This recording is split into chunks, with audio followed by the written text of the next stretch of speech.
Hi friends, ഞാൻ നിങ്ങളുടെ സുജിൻ സുഗതൻ. ഗ്രീസിൽ വിക്കനായ ഒരു ബാലനുണ്ടായിരുന്നു. ഒരിക്കൽ അവൻ്റെ വികലമായ സംസാരം കേട്ട് കൂട്ടുകാർ അവനെ കളിയാക്കി ചിരിച്ചു. ഇതിൽ വ്രണിത ഹൃദയനായ അവൻ കടൽ തീരത്തിനും മലമുകളിലുമെത്തി അവിടെ കിടന്ന ഉരുളൻ കല്ലുകൾ വായിലിട്ട് നാവിൻ്റെ കട്ടി കുറയ്ക്കാനുള്ള ശ്രമം നടത്തിക്കൊണ്ടേയിരുന്നു.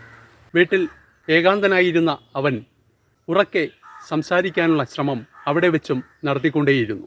ശേഷം ഒരിക്കൽ കടൽ തീരത്തെത്തുകയും അവൻ ഉറക്കെ വിളിച്ചു പറയുകയും ചെയ്തു, I will become the great orator of the Greece. കാലം കടന്നുപോയപ്പോൾ അത് യാഥാർത്ഥ്യമായി തീർന്നു. ലോകത്തിലെ ഏറ്റവും മികച്ച പ്രഭാഷകരിൽ ഒരാളായി തീർന്നു ഡെമോസ്തനീസ്. വിശ്വാസത്തിന്റെ കവചം ധരിച്ചവൻ ശക്തനും സുരക്ഷിതനുമാണെന്ന രവീന്ദ്രനാഥ ടാഗോറിന്റെ വാക്കുകൾ ഇവിടെ അനർത്ഥമാകുകയാണ് ചെയ്യുന്നത്. Thank you.